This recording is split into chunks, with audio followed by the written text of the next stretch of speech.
Bien, un placer como siempre estar en este espacio que amorosa y pedagógicamente le llamamos el espacio del colibrí, un espacio que pretende fomentar el hábito lector, ese hábito que fortalece la capacidad de análisis, que ayuda a enriquecer el vocabulario, que da lugar a la empatía, que habilita las emociones, que nos invita a construir sentidos, que nos recrea el mundo interior, que colorea la imaginación y hace que florezca el pensamiento.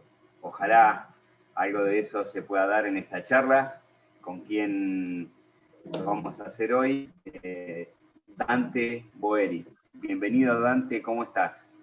Hola Eduardo, un gustazo compartir este rato con vos y toda la audiencia. Y sí, la verdad que sí, la lectura en muchos casos nos salvó la vida, ¿no? En el mío, por ejemplo. Así que la lectura, la escritura, así que te agradezco mucho el espacio. Bueno, un placer compartirlo con vos y como dice la canción del colibrí, de ese colibrí al que le salvó la vida entrar en algún momento a una librería, esa canción que en una de sus partes dice que la gente que leía poco a poco comprendía. Qué frase, ¿no? Impresionante, sí. Sí.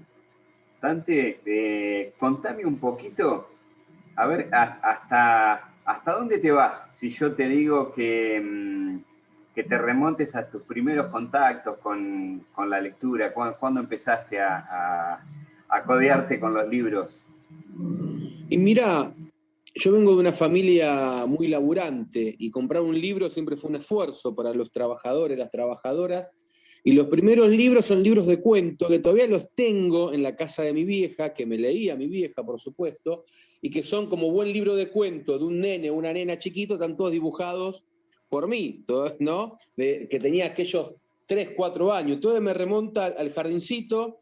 Yo hice esa salita inicial desde jardín, ¿no? Desde los 3 años, de salita de 3, y me remonta eso, a mi infancia, a mi mamá, a mi papá, que ya no lo tengo, no lo tenemos con nosotros, y el esfuerzo que se hacía por poder comprar un libro, ¿no? El primer contacto es la voz de mi mamá leyéndome el cuento, un libro que la verdad que tampoco me acuerdo cómo se llama, ¿no? Porque eran varios cuentos para nenes, para nenas, pero eso es el primer acercamiento a la literatura y recuerdo esto, ¿no? De mi vieja leyéndome el libro y yo cuando mi vieja se daba vuelta lo agarraba y lo dibujaba todo y que todavía perdura, ¿no? Es extraordinario porque estamos hablando de 35 años atrás, más o menos, y esos libros están impecables, salvo por la intervención artística que el niño Dante le hizo en su momento, ¿no?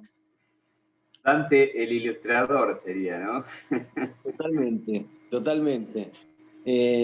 Pero sí, y aparte, bueno, yo soy a hablar mucho, no me quiero ir del guión, pero digo, la fantasía a la cual te traslada un relato o una lectura es algo extraordinario. Yo creo que en los últimos segundos de lucidez que uno tenga, se me ocurre a mí, lo primero o lo último que nos va a venir está vinculado a esto, ¿no? Esos relatos, esas lecturas que nos conmovieron terriblemente. Y eso se inicia desde la niñez. Yo creo que una casa con libros, por eso es tan importante que el Estado, me acuerdo que en el gobierno de Cristina se había entregado muchos libros a los pibes, que poder generar bibliotecas en las casas, porque ya los niños o las niñas, por más que los libros lo usen para, como hacía el niño Dante, ¿no? Para intervenirlos, ya empieza el primer contacto con el libro y ya empieza la entrada al mundo extraordinario que es la literatura, ¿no? El autor de la canción, El Colibrí, que es un poeta cubano, nos dice que en algún momento se le atribuye a Martí una frase o como que Martí en determinado momento dijo que así como los colibríes polinizan las flores, nosotros, como seres humanos, polinizamos los libros, ¿no? Qué maravillosa paradoja. Dante, contanos un poquito de dónde, ya contaste, hijo de padres laburantes, clase trabajadora. Contanos un poco cómo ha sido tu trayecto de educación formal, por dónde pasaste, cómo ha sido ese tránsito y qué papel ha tenido la lectura en todo ese tránsito. Mirá, bueno, arranqué en el jardín 903 a los 3 años.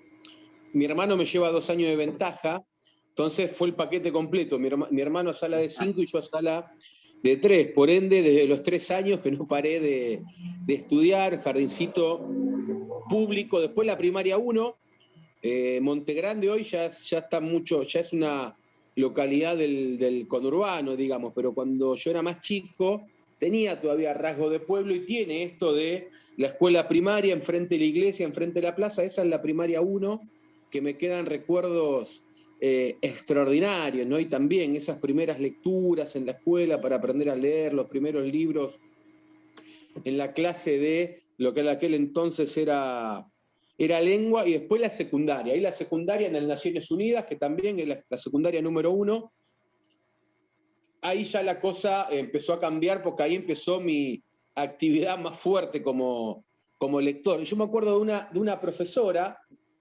Lukowski se llamaba, Lukowski, no me acuerdo el nombre de pila, el apellido era Lukowski, de literatura, y ella nos leía cuentos extraordinarios. Nos leía cuentos, o sea, vos el cuento, yo me podría sentar y leer un cuento ahora, yo agarro, no sé, tengo una revista acá, y te lo puedo leer, y bueno, por ahí te lo puedo leer bien, mejor o peor. Ella los teatralizaba.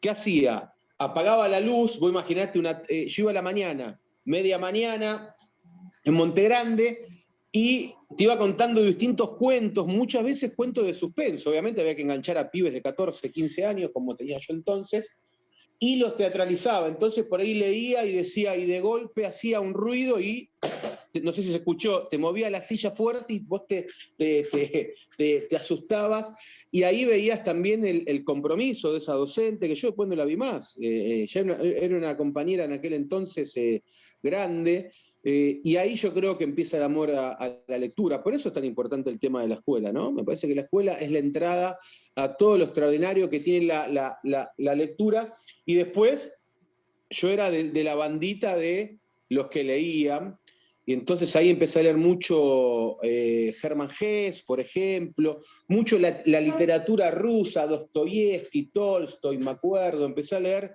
Borges, me acuerdo de una profesora, mirá que me estoy acordando, Eduardo, yo esto me había olvidado, me estoy acordando hablando con vos, una profesora, creo que se llamaba Nora Gómez, creo, me prestó un libro de Borges con cuentos.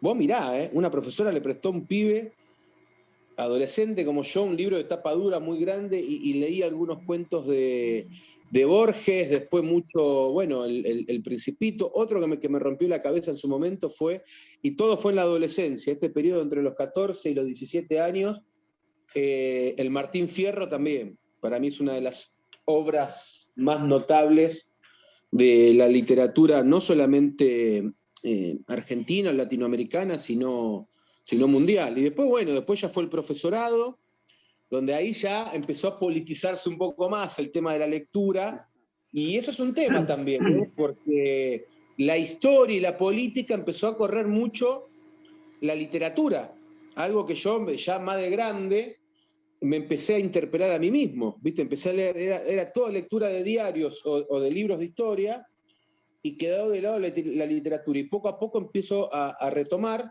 Bueno, hice el profesorado en Adrogué. Adrogué es una localidad acá del conurbano, vecina de Esteban Echeverría, donde yo vivo, ahí en el Instituto 41, y después ya hice la licenciatura en Historia en la UNCI, la Universidad de Quilmes, donde ahí ya la cosa era totalmente politizada. La literatura propiamente dicha, digo, ¿no? Como género, la dejé de lado, y me volqué a la lectura más de la historia, ¿no? pero bueno, eso fue un poco mi trayecto educativo y siempre estuvo, en mi mesita de luz, Eduardo, siempre hay un libro. A veces lo puedo leer más, a veces lo puedo leer menos. Tuve una etapa que leía mucho, ahora mismo un poco por el trabajo, por ahí tengo menos tiempo, pero la otra vez pensaba esto, ¿no? Si uno se tendría que ir a una isla desierta, digamos, un lugar donde no va a tener contacto con la gente, a mí me pueden faltar muchas cosas. Lo que no me puede faltar es un libro. Entonces, ese es un poco mi vínculo también con la literatura, ¿no? Qué bueno, nombraste a Hermann Hesse, seguramente El lobo estepario estuvo entre algunos de sus libros. Sí, Eso tan... y Golmundo también, Demian, si no me equivoco, también es de Hermann Hesse, porque lo leí hace mucho todo eso. 16 años me había volado la cabeza, ¿eh? Me la abrió. Leía cosas de Nietzsche también, estaba un poco medio, 16 años, ¿no? Leía un poquito de Nietzsche. Tenía una preceptora que hoy es directora de una escuela y cuando nos vemos siempre nos hablamos de esto, que estaba estudiando filosofía. Yo quería estudiar también filosofía. Así que bueno, sí, la literatura es extraordinaria. Dante, ¿y hoy cómo analizás esa frase que por ahí pasó de largo en algún momento, a los 16 años, esa frase de Hermann Hesse, donde dice que el hombre es el lobo del hombre? Y bueno, sí, ¿no? El hombre es el lobo del hombre. Y yo creo que, bueno, uno lo puede ver un poco. No quiero politizar la charla, pero me sale también el tema de la pandemia, lo que uno empieza a ver que reflejó esto, ¿no? En aquellos que tenían lobos, muestran los peores lobos, que para mí es el tema del egoísmo, el tema del individualismo, el tema de la falta de solidaridad. Y en otros también por ahí pensándolo del lobo no como un animal desde lo negativo, sino como esa fuerza que por ahí tienen los lobos como para salir y dar la pelea o la lucha por un mundo mejor. Pero sin duda me parece de que el tema del egoísmo, ¿no? Hoy escuchaba el Papa hablando de los empresarios, diciendo, che, córtenla de meterla en paraísos fiscales, inviértanla en algo productivo que genere trabajo. Y ahí hay muchos lobos de estos negativos que dan miedo y que tenemos que combatir, pero también yo pienso en los lobos más rebeldes, si se quieren, aquellos lobos que, en el buen término del pobre animal, pobre el lobo, no tiene nada que ver con esto, ¿no? Pero que pelea y que en todo caso le gruñe, pero le gruñe no a lo bueno, sino que le gruñe a la falta de solidaridad, a la pobreza, le gruñe a muchas veces las políticas de ajuste, ¿no? Que tanto nos encontramos con vos, Eduardo, en tantas calles en momentos tan difíciles, pero Hess en su momento a mí me voló. Digo, esa edad también es ideal para que la literatura te parta la cabeza en 1000 pedazos, ¿no? Y otro que, mirá, y también te voy a politizar, un libro que leí hace poco que me voló bastante la cabeza, es de alguien por ahí no muy querido por algunos, que es el Turco Asís, que es Flores robadas en los jardines de Quilmes. Yo lo leí hace poco, de grande, un libro que se publica en la dictadura, dedicado a Haroldo Conti, que fue un escritor desaparecido por la dictadura, y ese libro de Asís, que muchas veces me enojo cuando lo veo por la tele, la verdad que también me partió la cabeza y lo leí hace poco, ¿no? Vinculado al tema de la literatura, digo, cuando uno tiene también. Yo soy profe de historia, no lo conté acá, y uno estaba tan metido en el tema de la lectura histórica que perdió por ahí el gusto por leer un libro como 100 años de soledad, ¿no? Extraordinario también, de García Márquez. Y la poesía, que no nombré tanto, discúlpame Eduardo, yo hablo mucho, te pido disculpas, pero ya te paso a vos de nuevo. Digo, la poesía, tipos como Becker en su momento, que también me partió la cabeza, o Neruda, las 20 poemas de amor y una canción desesperada, creo que es así, me puedo equivocar, también en su momento esto explotó. Y seguramente va a aparecer Amado Nervo por ahí también, qué poeta. No, bueno, la verdad que nosotros, digo, contemporáneo, seguramente soy un poco mayor que vos, pero tuvimos profes que nos hicieron amar la literatura, que nos hicieron amar a nuestros poetas y nos hicieron amar la patria, nuestros valores. Como profe de historia, y por ahí también como ciudadano, Dante, vos tenés, seguramente que conozco un poco la respuesta, ¿tenés esperanza de en algún momento llegar a ser esa nación que todos necesitamos, esa gran nación que está ahí como al nacer, ¿no? Pero digo, esa nación respetando todos esos valores que por ahí la gente dice de Juan Pueblo. No sé si fui claro con la pregunta. Y te digo, respondé con todo el tiempo que vos quieras, porque la idea es que puedas hablar vos, no yo. No, sí, yo creo que nosotros somos luchadores, luchadoras, ¿no? Y creo que nuestro destino es ese, la pelea permanente y constante. O sea, la respuesta por ahí más fácil sería decirte, sí, Eduardo, yo creo que sí, que más temprano que tarde se va a concretar la nación que todos soñamos, y yo creo que sí, va a pasar, pero también soy consciente que nuestro rol ahora es el rol de la pelea, es el rol de la lucha, y quizás nuestros hijos o nuestros nietos sean aquellos que puedan ver esa nación, que en palabras del Colorado Ramos, ¿no? De Bernardo Ramos, un historiador extraordinario, también con muy buena pluma, la gran nación latinoamericana. La Argentina es un país joven en términos históricos, si se quiere, ¿no? Es un país que tiene poquito más de 200 años, que en términos históricos si vos lo comparás con los países de Europa, es poco. Y yo soy un convencido que somos una nación que dio enormes peleas, con enormes gestas históricas, y que estamos mejor de lo que nosotros muchas veces creemos, ¿no? Yo cuando veo algún familiar que me dice, no, yo me voy a ir a Estados Unidos, me quiero ir a Europa, digo, qué poco valorás tu país.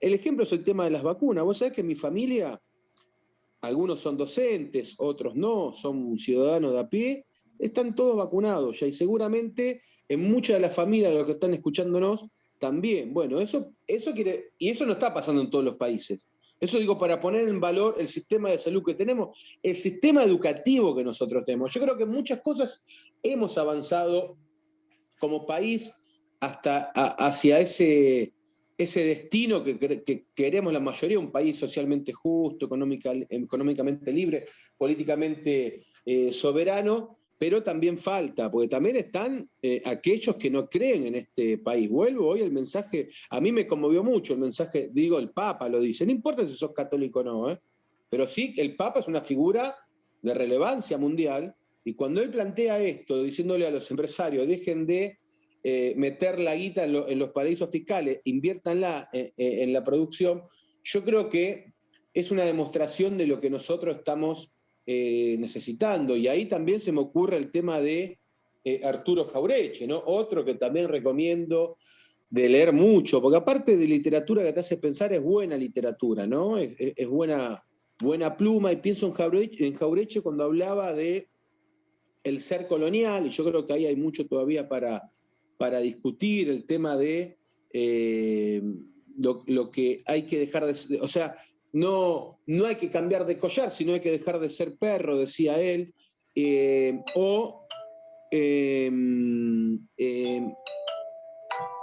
perdón, está sonando un teléfono por acá. Esperen, esto es televisión, ¿verdad? O Scalabrini, o Scalabrini Ortiz también, cuando hablaba del tema del sistema ferroviario, de recuperar los los ferrocarriles, ¿no? Ahora que también el Estado se hace cargo de los trenes de carga. Entonces, lo que sí creo yo, Eduardo, que estamos hablando de literatura, lo que hay que recuperar es la literatura nacional. Yo creo que ahí, yo te lo hablaba la otra vez con algún compañero, alguna compañera, nosotros tenemos que recuperar con gente de la UNLA, de la Universidad de Lanús, tenemos que recuperar nosotros la literatura nacional en la escuela. Que los pibes y las pibas, hablar de Jauretche o hablar de Scalabrini Ortiz o de Homero Mansi, no sea algo que quede entre personas más, digamos, metidas en el tema, si se quiere, político, ¿no? O más militante. Tiene que ser parte de la lectura obligatoria en las escuelas porque es necesario desarrollar un pensamiento nacional sin dejar de leer todo lo que hay que leer, digo, como te digo que hay que leer a Scalabrini, también digo que hay que leer a Hobbes, también te digo que hay que leer a Adam Smith, hay que leer todo, yo soy de los que creen que hay que leer todo, pero sí con una conciencia nacional, por eso te digo el tema de Jauretche, el tema de Scalabrini, me parece que vamos camino a eso y tenemos grandes logros como nación, el tema del nunca más es muy importante, que la sociedad argentina le diga nunca más a los genocidas. Inclusive, y acá sí lo politizo y pido disculpas, que nadie se ofenda, que un gobierno como el de Macri, con las políticas de ajuste que llevó, haya durado nada más que 4 años, también demuestra que la población o que el pueblo argentino no quiere ir hacia ese camino. Lo vamos a ver nosotros, y yo no me aseguraría, por ahí más de viejitos quizás, pero yo creo que nuestros hijos o nuestros nietos sí van a ver el país que todos nosotros y nosotras queremos, ¿no? Dante, ¿cómo te llevas con la tecnología, con la lectura formato pantalla?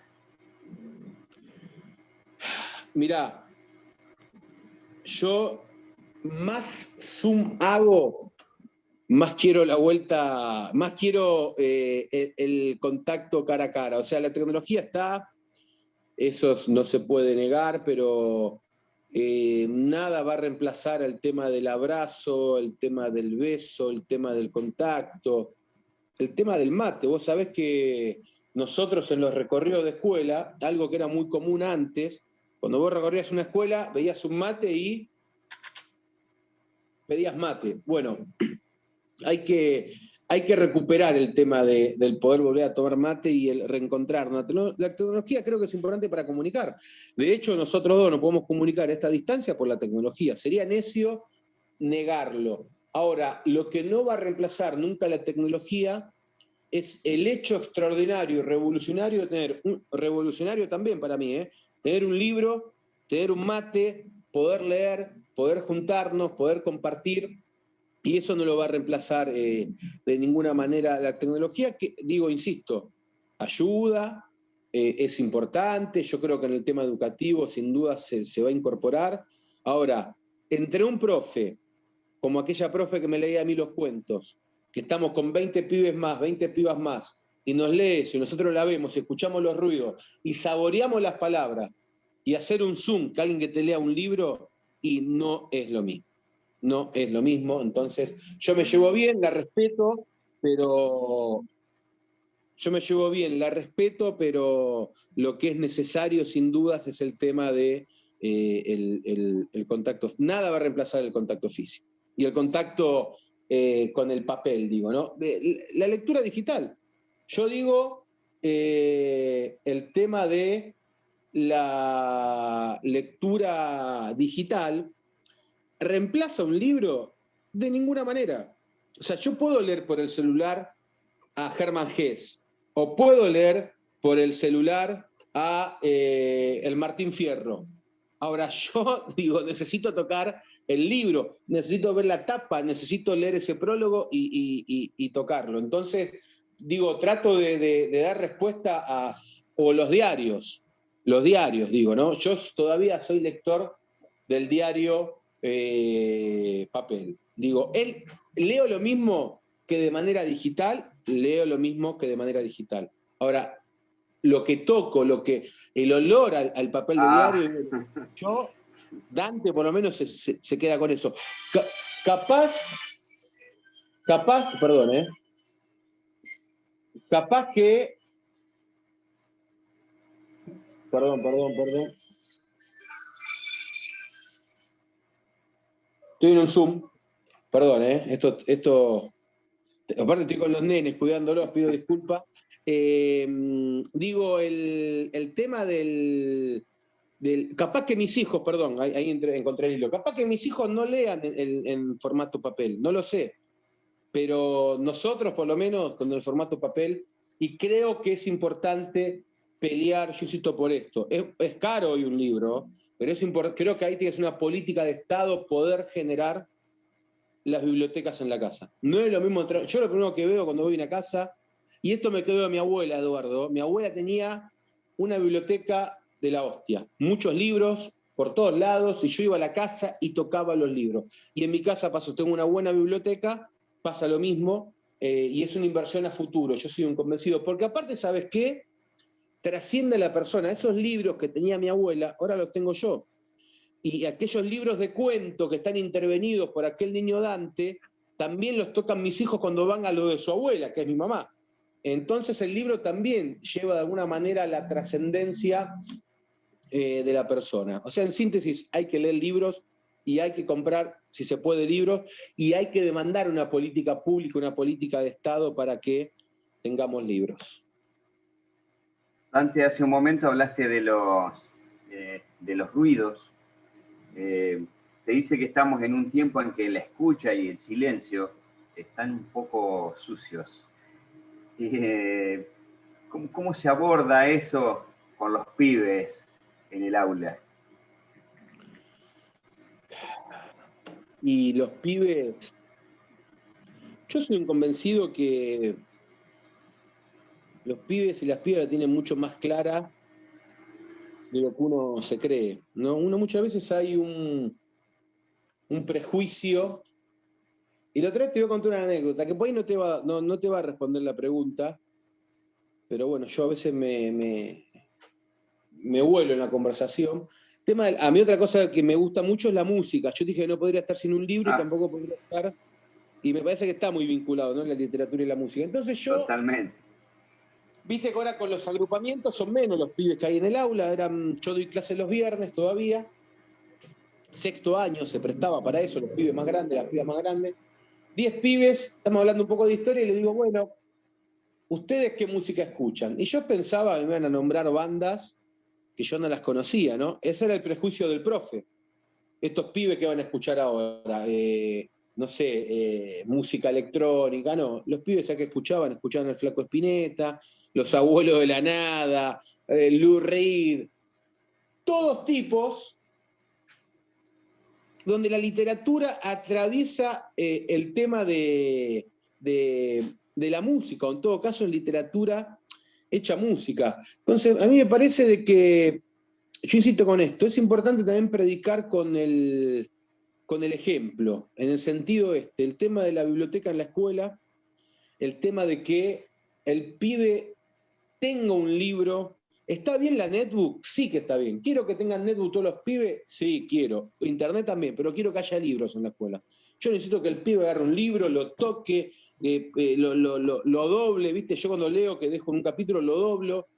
Y me parece de que yo tengo mucha esperanza en esto que te decía hoy también del futuro, porque tenemos generaciones extraordinarias, que es verdad que juegan a los videojuegos, es verdad que se pasan un rato largo en el teléfono, pero también es verdad que siguen escuchando a Spinetta, que siguen escuchando a Lou Reed, que siguen escuchando o que leen. Lo que pasa es que por ahí no lo cuentan tanto, pero por ahí no lo cuentan tanto porque el adulto no le pregunta también, ¿eh?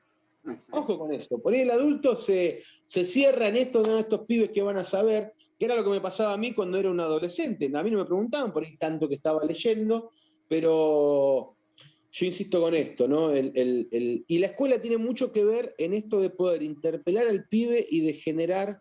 Yo lo veo, tengo un hijo en secundaria, otro en primaria, y el más chico, él tiene su librito y lee una página antes de dormir.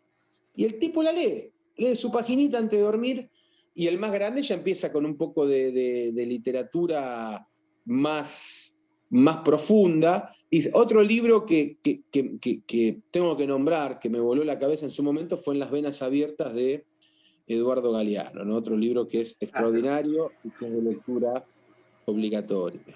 Eduardo, querido, me estoy yendo por las ramas, pero bueno. Está genial, Dante. Coincido totalmente con vos en el análisis, y convengamos que si el ruido y la escucha están sucios, no la ensuciaron los jóvenes, sino los adultos. Y me quiero volver a algo que vos decías hace algún momento y que tiene que ver con la pasión. La pasión que se puede transmitir en la música, la pasión que se puede transmitir en enseñar. Vos nombrabas a esa profe que con mucha pasión te leía. Y yo creo que es un momento en que los docentes, en que los alumnos, los pibes, necesitan esa pasión de cada uno de los que están con ellos en el aula para transmitir lo que hay que transmitir en este momento. Pero la pasión juega un rol fundamental, creo. Es clave. Un mal libro, una mala canción, un mal músico, o algo medio malo, transmitido por pasión, con compasión, perdón, te engancha. Ahora, vos podés al pibe hablarle, no sé, de Mozart, de Beethoven, de Hermann Hesse,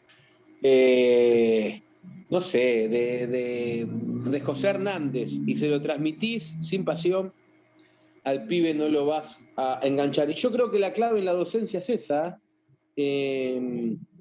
transmitirle al adolescente, al niño, depende del nivel que uno tenga, ese amor que uno tiene.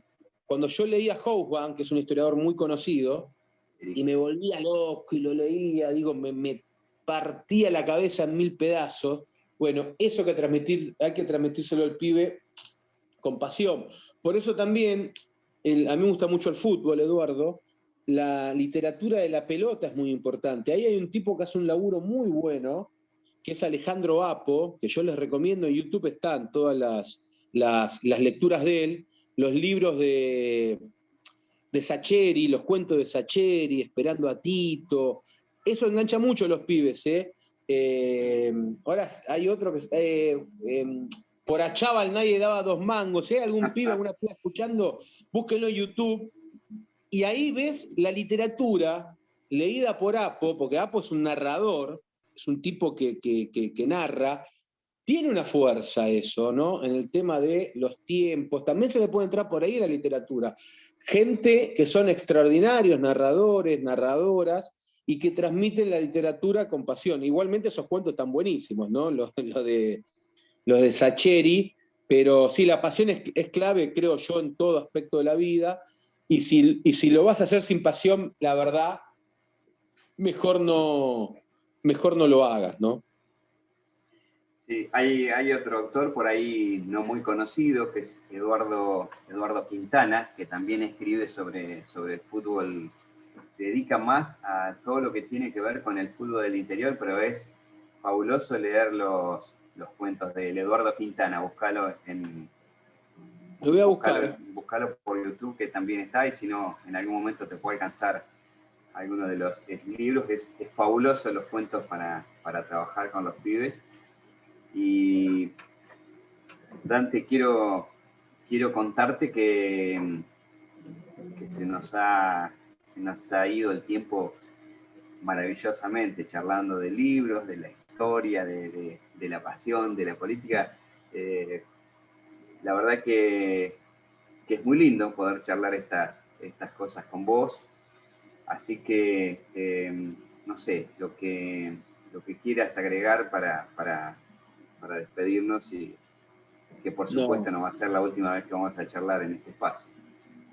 Agradecerte, Eduardo, y felicitarte por estos espacios, la verdad que son extraordinarios, y aparte te voy a robar la idea, quiero decirte, vamos a ver de hacer algo por acá de esta manera, porque me parece que también es nuestra responsabilidad como educadores esto de que la llamita quede prendida, y estás haciendo esto. El que va a escuchar, el que va a ver este programa, se va a enganchar con un montón de escritores, de pensadores, de pensadoras, que sinceramente les va a cambiar la vida, y te agradezco porque me retrotraje a mi infancia, a mi adolescencia, con libros que sinceramente me cambiaron la vida. Te cuento esta anécdota chiquita y ya cerramos. Me acuerdo cuando yo en una época trabajaba con mi viejo, un trabajo mecánico, que a mí no me gustaba, y me acuerdo que esperaba volver a mi casa para leer Ana Karenina, el libro, si no me equivoco, no sé si de Tolstoy o de Dostoyevsky, que ahora se me hizo una laguna, pero era un libro que a mí, yo tendría 20 años ahí, y me acuerdo esto, esperaba volver a casa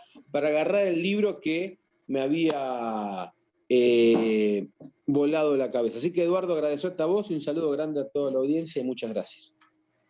Y tomo eso último que dijiste, Dante, el tema de estar desesperado para volver a casa a leer ese libro. Yo creo que esa es una de las cuestiones que nosotros tenemos que abrazar como docentes, ¿no? Que el pibe esté ansioso por llegar a la escuela para continuar con esa historia que le empezó a contar el profe y que seguramente está apasionante y me parece que por ahí pasa la cosa.